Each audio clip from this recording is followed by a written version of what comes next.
बेटियों की शिक्षा के लिए अपने आप को समर्पित किया।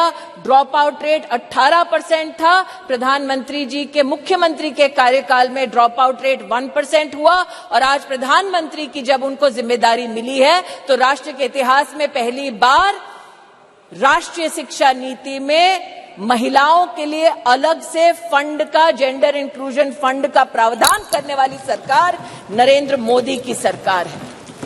ये कहते हैं मुद्दे पर आओ, तो मुद्दा ये कि जब प्रधानमंत्री जी के पास प्रदेश की जिम्मेदारी थी तो उन्होंने ई ममता एक कार्यक्रम शुरू किया ताकि गर्भवती माताएं, बच्चे उसके माध्यम से सरकारी व्यवस्था से उनका बेनिफिट ट्रैक हो सके, कौन वंचित है उस तक हम पहुंच सके।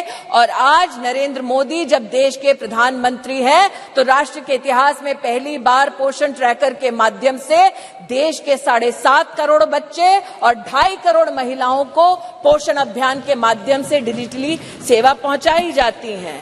ये कहते हैं मुद्दे की बात पर आओ, तो मुद्दा ये कि जब प्रधानमंत्री जी के पास प्रदेश की जिम्मेदारी थी तो उन्होंने मां वात्सल्य योजना की शुरुआत की, जहां महिलाओं को लगभग 1.5 लाख रुपए के माध्यम से जिनकी एनुअल इनकम थी उनको 4 लाख से ज्यादा की मेडिकल ट्रीटमेंट सरकारी व्यवस्थाओं में देने का काम नरेंद्र मोदी जी ने किया। और आज आयुष्मान भारत योजना के चलते 10 करोड़ गरीब परिवार, 10 करोड़ गरीब महिलाओं को सुविधा, 24,000 से ज्यादा अस्पतालों में, 1,60,000 से ज्यादा स्वास्थ्य केंद्रों में सेवा देने वाली सरकार मोदी की सरकार है, भाजपा की सरकार है। इसलिए जो कहते हैं कि महिला सशक्तिकरण मात्र आज एक चुनावी मुद्दा है, उनसे कहना चाहती हूं, नरता का आदर्श तपस्या के भीतर पलता है, देता वही प्रकाश आग में जो अभित जलता है। आपने नरेंद्र मोदी जी पर कई आक्षेप किए राष्ट्र के नवनिर्माण में, चाहे वो मेक इन इंडिया हो, चाहे वो धारा 370 को हटाने की बात हो, हर विषय पर, जीएसटी पर भी न सिर्फ व्यवधान किया बल्कि व्यवधान के बाद जब इस सदन ने उन कानूनों को पारित किया तो आप एक्सटर्नल ऑर्गेनाइजेशंस के माध्यम से कोर्ट में चुनौती देते गए, कोर्ट में भी हारे, पीपल्स कोर्ट में भी हारे। इस बार लोग कहते हैं कि 27 साल नहीं, अगर आप जनसंघ की पृष्ठभूमि देखें तो 1974 से हम प्रमाणित कर सकते हैं कि हमारी आइडियोलॉजी ने, हमारे ऑर्गेनाइजेशन ने बार बार कहा कि आप संवैधानिक ढांचे की मर्यादा में महिला का आरक्षण गारंटी करें।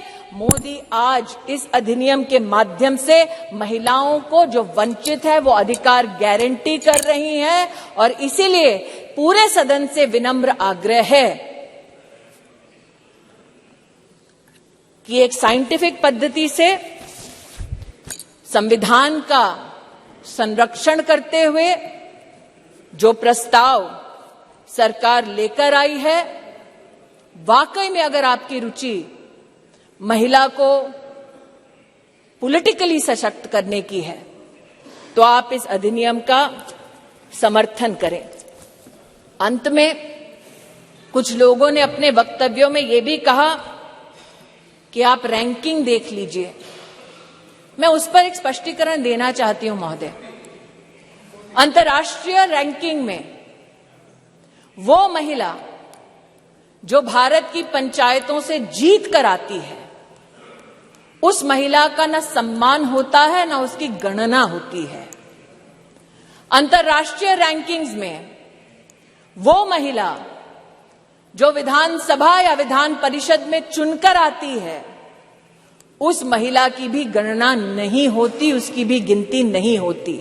अंतर्राष्ट्रीय रैंकिंग में जो महिला लोकसभा में, राज्यसभा में चुनकर आती है, उसकी भी गणना नहीं करते। वर्षों वर्ष से चला आ रहा था सिलसिला।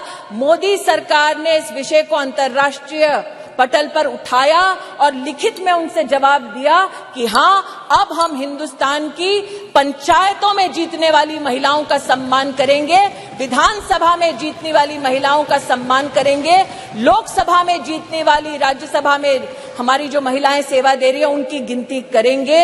We have made women count and it is time for you to step up in the opposition and not mere reduce your words to paper, to speech, but speak with action and support Nari Shakti Vandan Adhiniyam. धन्यवाद. Thank you. Shri A. M. Arif ji. Arif ji.